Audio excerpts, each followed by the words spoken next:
Yo, people, welcome back to another YouTube video. You already know what time it is. I don't even need to tell you because I'm always gassed and always excited when we have a special guest of this caliber in the building. And of course, Saj, the other special guest. Look at him gleaming, smiling away. I'm on the channel. Yes, not really special. I'm not his level of special anyway.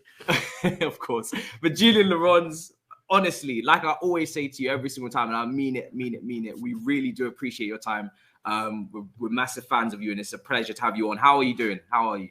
I'm great. Thank you, boys, again for having me. I love doing the show. You know, I can see your names everywhere. I see you on Sky Sports News now. I know you've hit the big time. You know, so it's good. It's good. Keep going. Thank you. I appreciate it. I'm trying my best. And Saj, obviously a pleasure to have you co-hosting with me. I know you're rehearsing over there.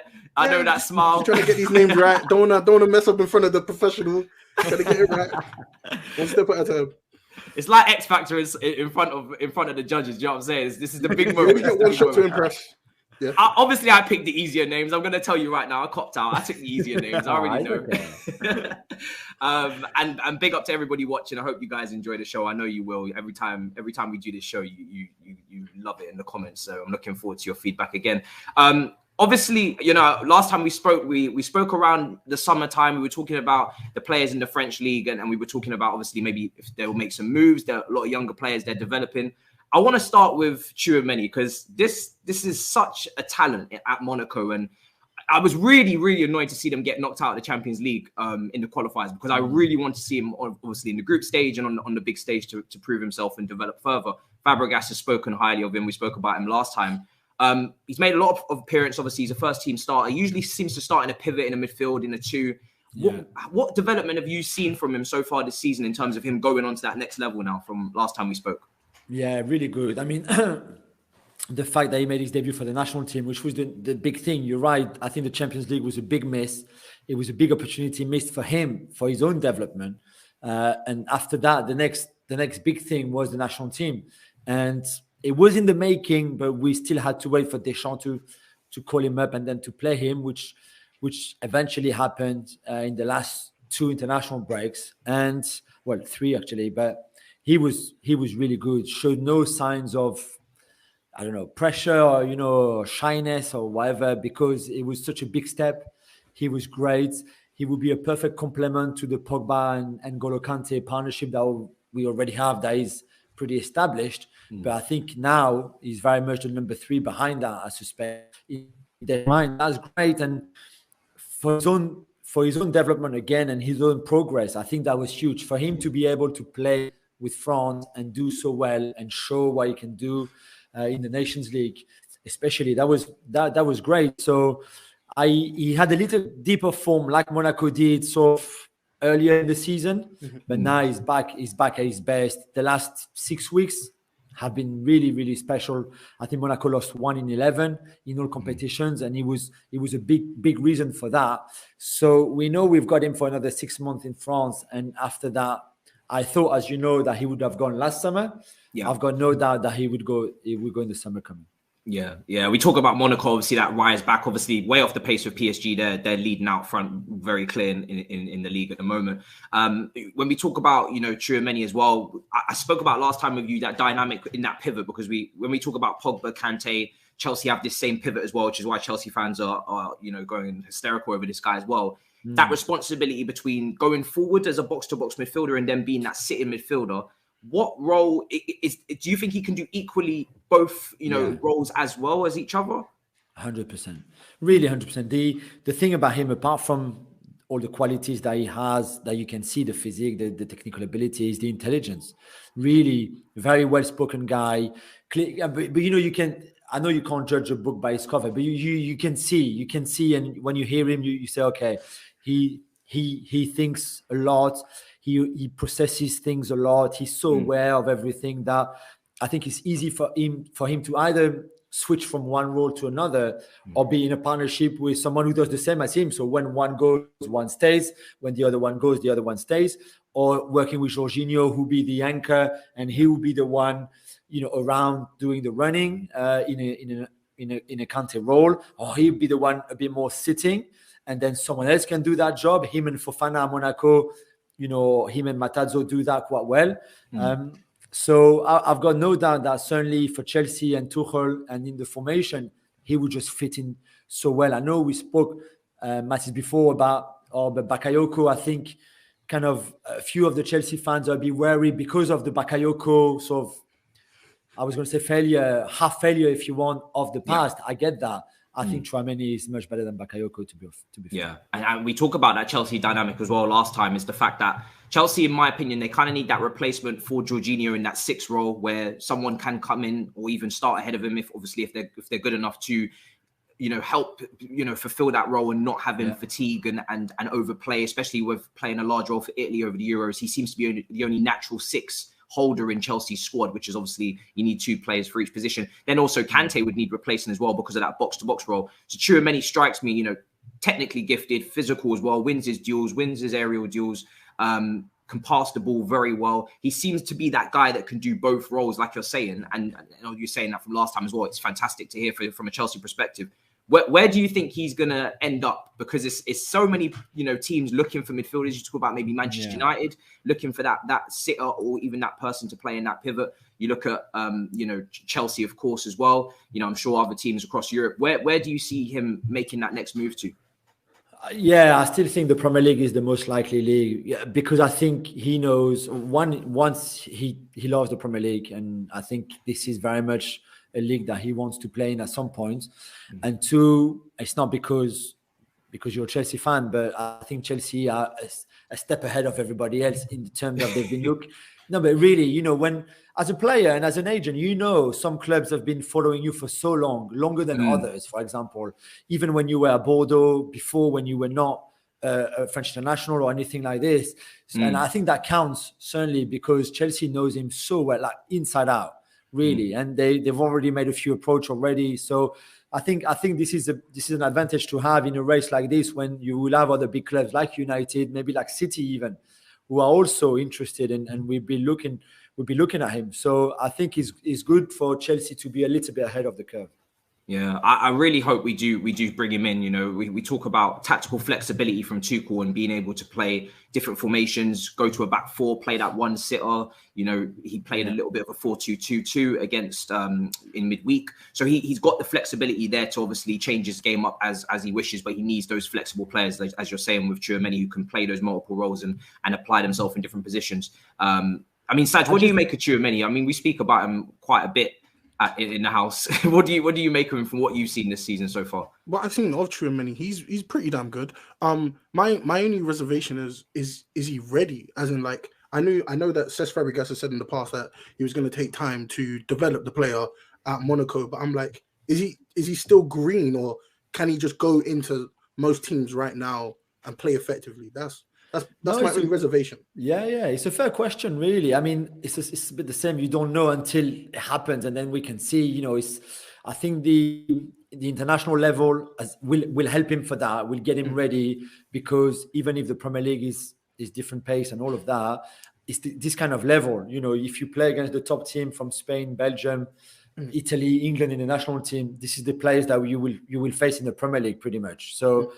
I think him showing that he's at that level now, I think kind of helps us a little bit answering your question and your reservation. But you're right, it's a fair one. You don't know until you see him play here in England and then see how well he does or not. But I do think that he's still matured a lot for someone who's already very mature a lot compared to last season and last summer, where I think even he expected maybe to go or certainly to have a bit more offers. That didn't happen. He was like, okay, no worries. I stay here. I play Champions League, hopefully nice Europa League, but they've played big teams, Real Sociedad and things like that. So PSV Eindhoven. So that would have done him a lot of good. But yeah, you're right. We never know until we see him in a top club having to play those big games week in and week out.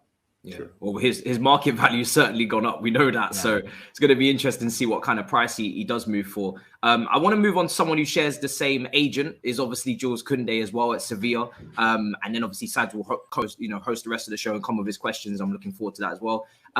Jules Koundé at Sevilla, they're second in La Liga. They've got the best defensive record. So already I'm expecting a glowing review of this guy. You know, this is another defender that Chelsea have been linked with, and another player that's in that French team, a very difficult team to get into.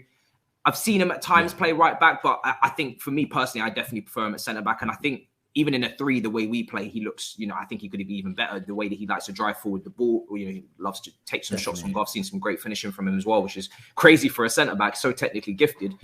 What have you made of him? Obviously, he plays in the back four mostly for Sevilla, but what have you made of him? Yeah, great. Again, I mean, I think he was disappointed that the move didn't happen in the summer. He was in Paris, if you remember, waiting for the call to take the Eurostar to go across and sign for Chelsea. Whether you blame Sevilla and Monchi for putting the price up, his agent, Chelsea, I don't know where the fault is. It doesn't matter anymore. It's done now. There was a point where I was told that maybe January could be a possibility. I don't think that now Sevilla, simply because of the title race, as you mentioned, and the fact that they will be still in Europe. Technically, the Europa League is not where they would want to be. But anyway, I don't think they can open the door now, especially if maybe they will open it for Diego Carlos. However, in the summer, I think I cannot see why Chelsea, who was so close last summer, would not go again this summer coming when they were already ready to go again in January. So I think he will have a big fan, even from time in Paris, his time in France, let alone at Sevilla. And he's become such a much better player now since he moved to Sevilla with the national team. He's made mistakes. I think he's learned the hard way with the national team. Remember at the Euros, he had a couple of shaky games. Nice, much better. I think Deschamps playing with the back three and having Koundé very much comfortable in that is a good thing for Chelsea, because now he plays with a 4 at club level, he plays in a 3 at international level, and being as good in one and the other. So this is perfect. And again, I expect Azpilicueta to go. I expect Rudiger to go for Chelsea. So at least you need 2 defenders / centre back, and I'm pretty sure he'll be one of them, unless Sevilla are really crazy. Yeah, with all those contracts expiring, I really do expect them to enter the market and bring in someone like this, especially when he's so hell bent on joining. That's a great thing for a player to clearly want to join the club, and he's got a great relationship with Tchouemeni as well. I see from their time playing together previously. So no better way to sign 2 players that already have chemistry coming into the squad. There, help them settle in. There's so many plus points to that as well, coming into a new league and a new country. Do you think his kind of, flexibility from a back 3 to a back 4 allows, obviously, we talk about Tuchel's flexibility. If Chelsea were to maybe go to a back 4 next season, especially when maybe there are less centre backs, we spoke about the contracts expiring, Thiago Silva, that year older as well. Do you think he's the type of player that could lead a back line? I saw him get sent off there for the challenge on Jordi Alba, a little bit of back and forth going on there. He seems to have that, hopefully, Rudiger aggression. What do you see leadership in him in terms of that kind of trait? And again, we go back to similar personality to Tchouemeni. Very clever guy, very intelligent, very well spoken, very down to earth, really, is what I was looking for. So, not that you need those qualities to be a great leader, but I think he helps in the sense that the way he reflects on a game, the way he can be the sort of relay from the manager onto the team and the pitch, etc. His English is good. Tchouemeni's English is good as well, so the language won't be a problem already to start with. So for me, it ticks all the boxes, and he's at an edge now where he played the Nations League, he won the Nations League, he's playing in the Champions League, he can win La Liga this season, although I think he's still a long shot, but he's in the race. He's learned so much in the last couple of years with the highs and also the tougher times. I think, remember last time I was on, we were talking about he had a tough time against Erling Haaland, for example. Him and Diego Carlos really struggled last season. I think they feared him far too much, almost dropping to see what was going on. I think he would approach now this game very, very differently, for example. So all of that is good, and all of that is the kind of thing that you want from a defender, especially young like him, to go forward if you were to sign him and spend 50 or 60 million on him. Yeah, I remember the last time we spoke as well. We spoke about the height, but the leap makes up for it as well from his point of view. I mean, Saj, before you go with your questions, what are your thoughts on Jules Koundé, and then go for your questions as well? I'm going to be completely honest. I haven't watched enough football of him this season to make an assertion. I do know that Seville were preparing for him to move, because they did sign replacements. So I did believe at the beginning of the season that it wasn't looking great at the beginning of the season in terms of him potentially being iced out of the squad. Since then, things have turned around. He's remained professional despite kind of being screwed over by the club, Seville. And again, what more can you really ask for from a player that's really young and was supposed to make a move that didn't actually get to make a move? So I don't want to make an assertion on how he's been this season because I haven't seen enough, but great player, of course, no doubt. Feels very much like a City centre-back, I must say. So technical. Seems like someone Pep would have taken. And also, the only thing really is the size. It's the one thing that you could see some fans saying, okay, but he's quite short for a centre-back, especially for England. I think he compensates. He's got a good leap, to be fair. He's not bad in the air. And you're right. He's so comfortable on the ball that he would be a very good City signing, to be fair. Yeah. Sergio, I'll let you steer the ship from here. And I've got your questions. They look great. So go for it, bro. Okay. So question number one, French stuff now, because you are the French pundit. So that's it. OGC Nice. I'm gonna start here. Was Christophe Galtier right to make the move from Lille when he did? And how big of a success can they be under him? Because Nice are looking like an emerging to be the next big thing in French football. It's a great debate. I think he had to make the move because you take Lille to the title, which is great. You know, it's a Leicester type of title if you want. And this is the highest you will go. The only thing that can come after, it's lower. You're not going to win the title again. It's impossible. Their policy as well, and the business plan is, bring all those talents from a bit everywhere, give them the platform to shine, and then sell them for a lot of money. So we saw already Osimhen and Jonathan David is next, and then it will be Botman, and so Renato Sanchez, and then they will start again. I don't think he fancied starting a new cycle every 3 years, pretty much. So, and then when Nice comes and offers you twice the money that you earn at Lille, it's like me offering you twice the money that Matisse pays you, and you come to my shows. You know what I mean? He will be gone, finished. This brother will take this. Absolutely. Goodbye. Not even saying goodbye. He's just gone.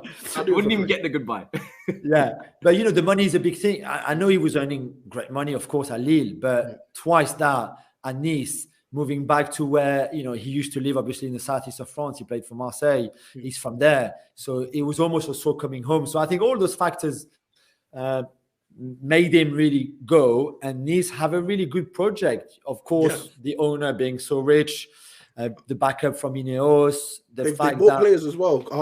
Calvin Stangs, he's really good. Andy, how can we talk? Andy's been sensational this season. Andy Delort. Like, how much more can you really ask for? And I mean, the Delort one was an interesting one because his agent is Christophe Galtier's son, which I know this is a grown-up world and it's not rosy and it's not Care Bear world. I've got a slight issue with this, but this is what happens in football. But you're right, Delort was a really good signing for them. Stengs, Rosario, Clover. They've done well in who they signed. They've got clearly a very strong relationship with Mino Raiola, who obviously lives in Monaco, like literally next door. And there's a lot of his influence in that squad. But Galtier is happy with that. They've had highs and downs so far this season, some really good results, some more shocking ones. I mean, they lost to Metz, for example. But there's something that they're building. And Galtier is a builder. This is what he did at Saint-Etienne. He did it at Lille. He will do it again with Nice. And sooner rather than later, the success will come there too. One quick follow-up to that. Sorry, just in case you move on. Can I ask on Atal as well, the Algerian wing back, attacking fullback? Because I remember before the injury, he had so much, so much promise, so much potential, very quick individual, very skillful. Is he on the road to recovery now after that massive injury? I know he's maybe only made, I think, 13 appearances, correct me if I'm wrong, but is he still on the road to recovery in that sense, or is he struggling, do you think? He's still, I don't think he's fully fit. I think he's had a little setbacks coming back, a few niggles coming back, and I don't think it's easy for him. He's had some really good games, like the game against Lyon when they won. They came back right at the end to score 2 goals in a short space of time to win, which was incredible. And the talent is clearly still there. I just think that was such a bad injury, and I think that really stopped his development, that I don't know if he'll ever be the same player, but I think he's one to still keep an eye on. They've got another Algerian Boudaoui in midfield who is like a Swiss knife that I think has a lot of potential too to become really, really big. So they're very clever in the way they scout, in who they sign, even if you could tick a little bit at that sort of partnership with Mino, but Mino is not always bad. A guy like Rosario, for example, is a wonderful signing for them. Great talent, one of the best defensive mid in France this season so far, and still so young. So it's really interesting what they do there. Yeah. On Saj. Okay. Next question. It's a two-part question. Part number one: with the Mbappe situation rapidly gaining momentum and decisions needed to be made by the club and also the player, where do you think he'll end up next season? I love Mbappe. I love it. I love this topic. I wonder how long before the Mbappe name will come out. It's not that long. It's good. It's good, bro. It's good. This is the $1 million question to start with. I think he knows, but I wonder how sure he is, in the sense that he's focused on the end of the season with PSG, so he's not going to go now. We know that for sure. I do think that he will end up at Real Madrid because it's written in the stars. This is the dream club for him. This is at the right with Karima, getting near the end really, and them two having such a bromance and such a loving with France that they would really fancy playing one season, maybe two maximum together with Real, and then Benzema can go back to Lyon and finish his career or go to MLS.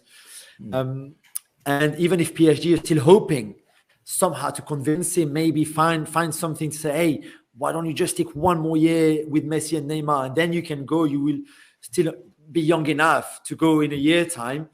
I think it's really unlikely. So I think Real right now 80% chances, maybe 90, 10% for PSG for him to just stay one more year there, stick up for one more year. But you know how much I love him, of course. And he's one of mine. If he goes, he goes. And I mean, he would be so great at Real Madrid and in La Liga. If he stays another year, it's a bonus. We take that. Okay. Yeah. Second part to that question, I can see him being an instant success at Real Madrid. They'll love him. He's Pogba potentially in the summer. Who else is there? Camavinga obviously. Camavinga's already there. Come on.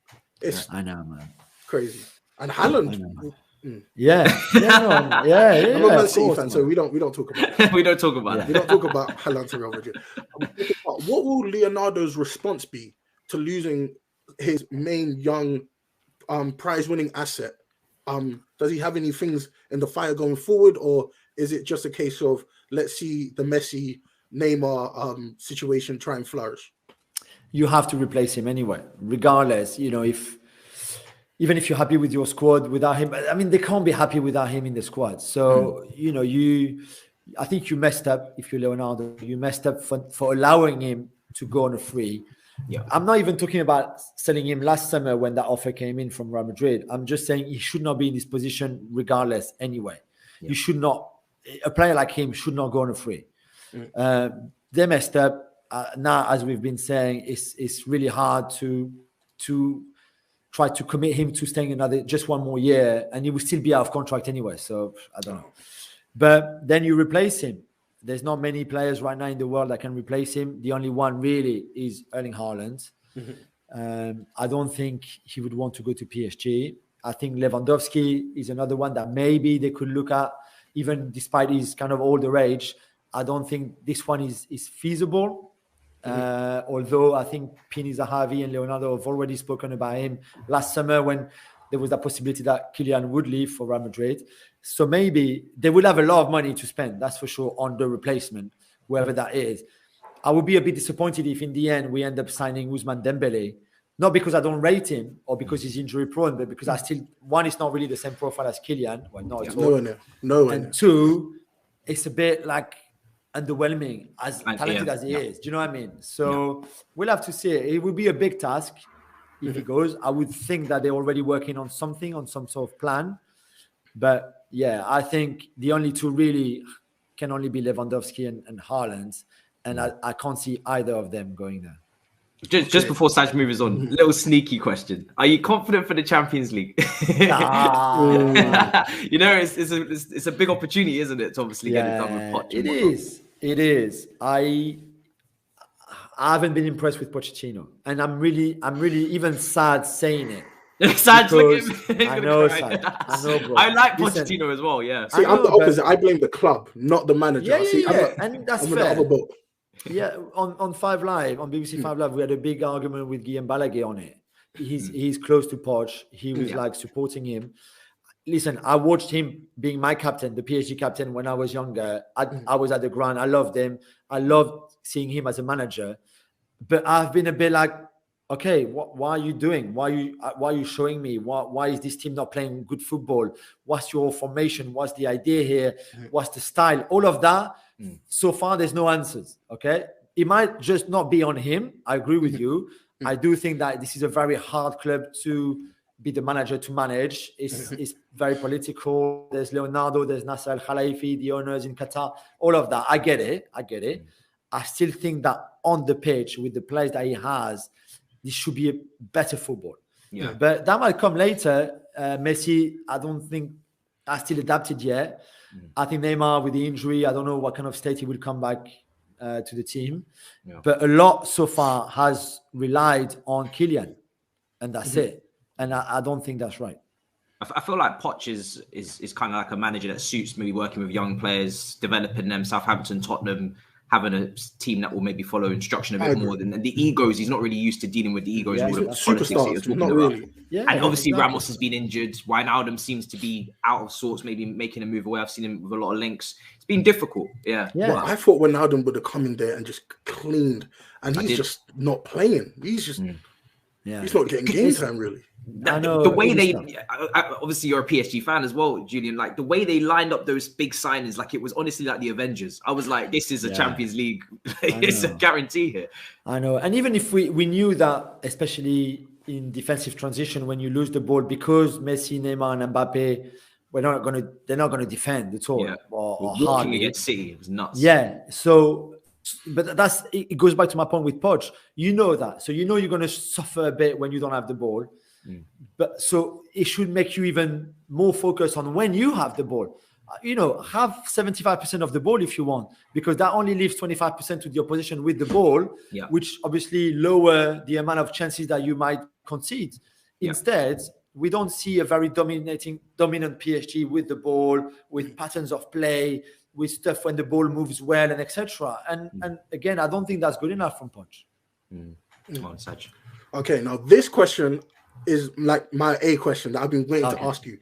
So with all of these beautiful multi-layered talents at PSG, someone who's fallen through the cracks for a long time now, and I really wanted to ask you this question. Xavi Simons. The curious case of Xavi Simons. So he's been rumored with a move away from PSG to Rangers. Now, he has been a wonder kid, a hot prospect from the age of 13. And it's interesting that he's being touted with a move to Scotland, because another player that when you think of Xavi Simons has also been there for a very long time, Karamoko, Dembele. What has happened to their careers? Because they were highly touted from very young to be the next up, but they haven't made the moves like you would expect, like Telemans did, like Ryan Cherky did. What's gone wrong? And do you think a move away could finally get his career started? I don't know. So I mean, Simons is a very interesting debate. So he's out in June. So it's either he extends Paris and then he stays.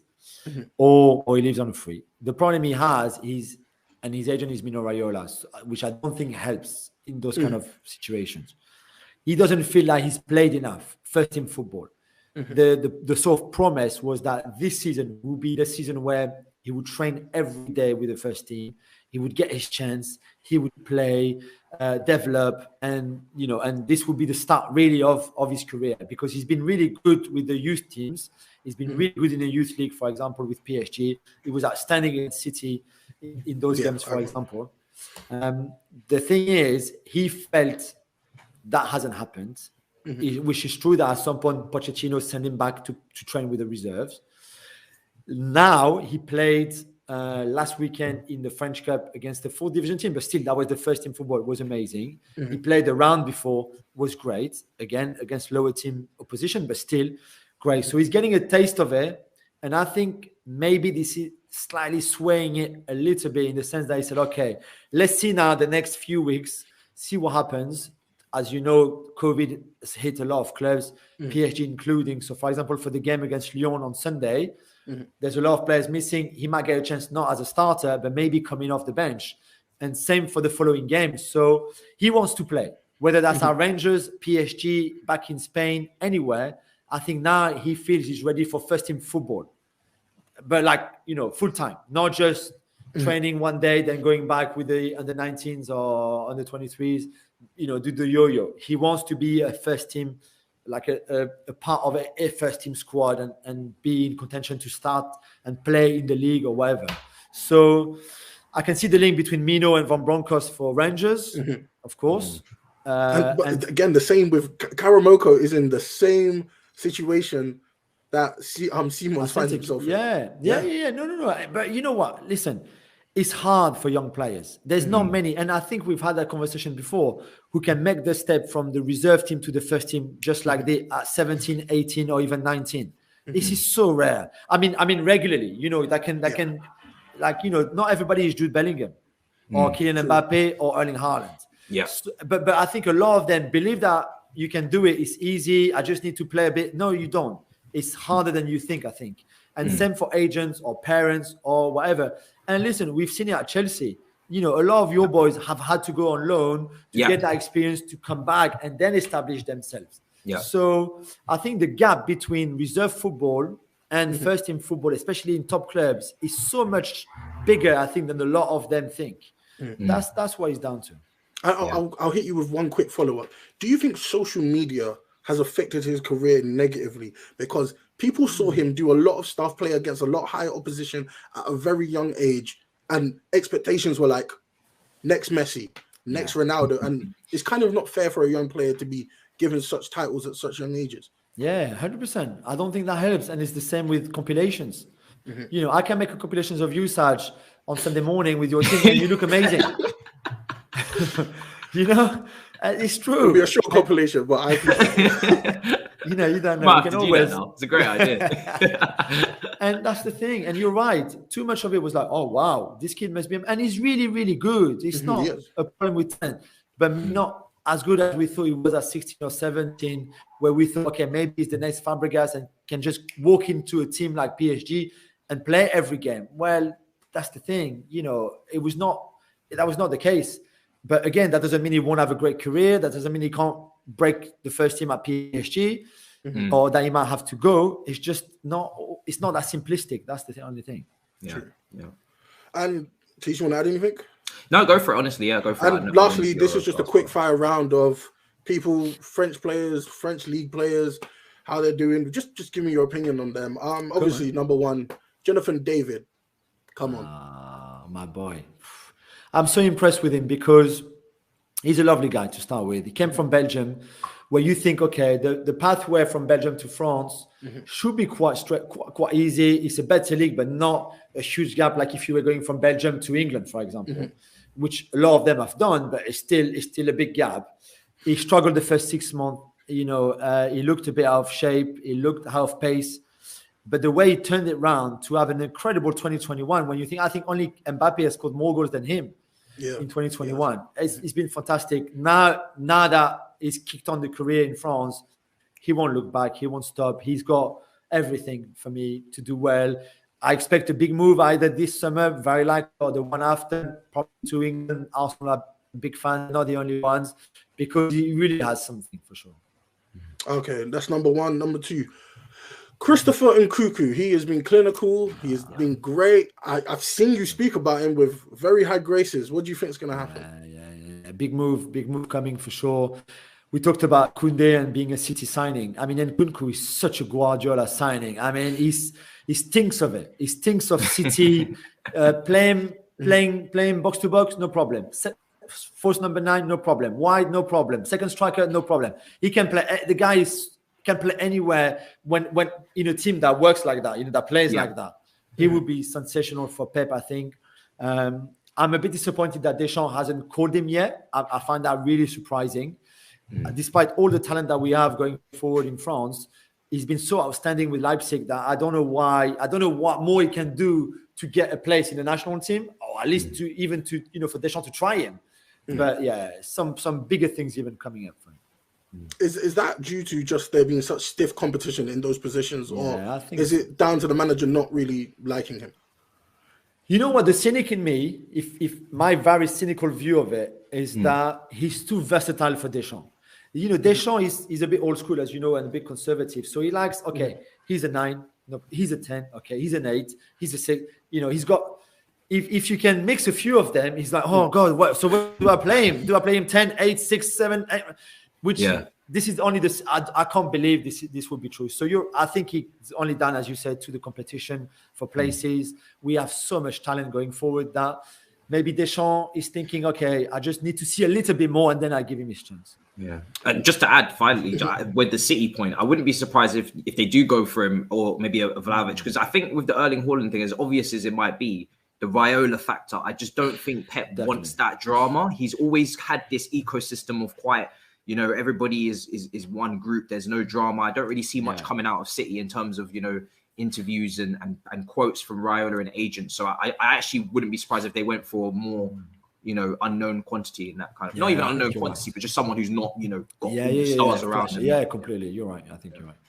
Next up, Nice. In my opinion, the best player this season, Amine Gouiri. Oh, so talented. I can't believe Lyon let him go for 8 million euros, I think it was. He wanted to play first team. We go back again a bit to the Xavi Simons and those young players. Gouiri was smashing it with the reserve, smashing it with the France youth teams, under 21, under 20, under 19. Clearly, you could just have to watch him 5 minutes and you knew how good he was and how talented. But Lyon being Lyon, they had again a lot of competition in his position. He said, "You know what? I'm off here." And Nice was so good, snapping him up like they did. He can play wide. He can play as a second striker. He can even play as a lone striker. He's so good, and he's got this, the mentality, the killer instinct, the killer mentality, and he's learning because he's missed a few chances, pens as well this season with Nice, which he will learn from. He's a very intelligent guy, good people around him. So again, leave him with us a little bit more, please, English clubs, and then you can take him in. Of course. Now, someone that we know is going to leave, Marseille, Boubacar Kamara. We know he's going where? Yeah, I think Juventus are the one at the moment who are really, really thinking about him because he's a free agent in the summer. As you said, I think Marseille are trying to get him to extend, to sell him just to get a bit of money in the summer. Obviously, that's not in his interest or his agent's interest. It'd be stupid to do that. So I think he would probably be on a free agent and will leave. I think there would be a lot of players. I remember Liverpool, when he was really young, scouting him. They were really keen because he can play as a 6, he can play as a centre-back, as a holding midfielder, and really can go from one to another. A bit like Declan Rice, but the other way. I think he's more of a centre-back that can play in midfield, where the Rice, a bit, of course, more of a hold, can play as centre-back. And the cheaper version, Rice, because he's out of contract, as we said, and because he doesn't have the same experience of English football. But I think it would be a very clever signing for a lot of clubs because he costs you nothing. He's a good boy. He's he works hard. He's a father already, which I think has made him a lot more mature. So I can see why a lot of clubs are just thinking, you know what, this one is there could be a big bidding, not bidding war, but a big war for him as a free agent coming up in the summer. Next up, got two more. Last time I messed his name up. It won't happen again this time. Maxence Lacroix. I went away. Look at this. I went away. I learned from you. I got better. What do you think is going on there? Because he's getting a lot of playing time in Wolfsburg. Hasn't been the greatest season for them, but they are also playing on international fronts, which is good for him. More experience. Yeah. The Champions League was good for him, although I was a bit disappointed by what I saw. Again, I think it's maybe more down to how collectively they've struggled. Change of manager, Van Bommel going, and a new guy coming in. I don't think that's helped him, to really settle for the season. He was so good last year in a team that we had no expectations on, really, and I think that surprised everyone. This year the expectations were higher up, and I think he's felt that. But he's still very talented, still so young. Remember, he was kind of the plan B of Koundé in a way, because Tuchel is such a big fan of his. I don't know if that will be the case again this summer. We will have to see. But I could easily see him, especially if Wolfsburg don't get a Champions League spot, which looks really unlikely now, that he would want to go to a team that plays in the Champions League just to continue his progression, really. So that could be in Germany, that could be, in England or somewhere else. But I would suspect that if Wolfsburg don't make it to the top 4 in Germany, that he can look for a move. And finally, the one that I've been dreading to say, oh Jesus. Remember the rhythm. Just remember the rhythm. So let me just give a bit of update. Before we started this, I asked Jules, what was this name? Because I'm not good at English names. So if you get with some French names, bear with me, and apologies if I butcher it. Calimendo? Yeah, not bad. Calimendo. Yeah, that's not good, bad. man. The rhythm. Calimendo. Yeah, he has been on inspired form, and it's been interesting to see what can happen when PSG actually lend their players out and they do well. Thoughts? Yeah. Look at Diaby, look at Nkunku, now Calimendo. It's the thing. Was he good enough to stay and play? Right now, I would rather him in my team than Icardi, But they took a different direction option for him. Another loan. I think they will sell him in the summer, whether it's at Lens with the option to buy or somewhere else. He's scoring goals. He's just this really, really efficient finisher. Kind of a Neil Maupay style of player who can link up the play well, who's intelligent, really good movement and awareness of spaces and everything, and really good in front of goals as well. So yeah, he's short but stocky. So maybe you think for the Premier League, but look at Maupay. Maupay is doing great, so there's no reason. But yeah, I think he's got a really interesting future, really good profile. It's a shame because he's Paris born and bred kid too. So it would have been great for him to make it at PSG. It's not going to happen. I expect him to have a good season with Lens. Already the first half was very, very convincing again, like last year. So yeah, it's another one. He's typically the kind of guy you could see going to a good Bundesliga club, doing really well there, and then being sold for like 50 or 60 million back to a bigger club. Last question. I just realized, and then I'm done. No more. I will speak no more. Last question. In terms of Ligue 1, who has been your biggest disappointment in terms of a club this season, and who has been your favorite underdog to watch this season? That's it. The biggest disappointment has to be Lyon. I mean, I think the 13th or 12th, terrible first 6 months. Considering they were playing, only the Europa League, but still no Champions League football, Europa League football. But Peter Bosz, who looked at times really promising, and you could see what he wants to do, but maybe too ambitious in the style of play for the players that he has. I don't know, but it's been a car crash of a half season, really, when you think that they've had all those off-field problems. The game against Marseille where the ultras threw the bottle on Payet. Crazy. The fact that Juninho, the sporting director, publicly announced on French radio without even telling the club that he was going to step down at the end of the season. We were like, what? Big WTF. So then instead they said, you know what? You're not actually going to wait until the end of the season. Go now. So the club has imploded within, plus the problems on the pitch, the fact that they sometimes they can't even beat teams that are struggling in Ligue 1. Apart from Paqueta, who's had an amazing 2 months, really, and was fantastic, literally like a world-class player. Now he's a bit gone back to being a bit more inconsistent. But that's the only Paqueta form was the only good thing they've had so far this season, because the rest has been terrible.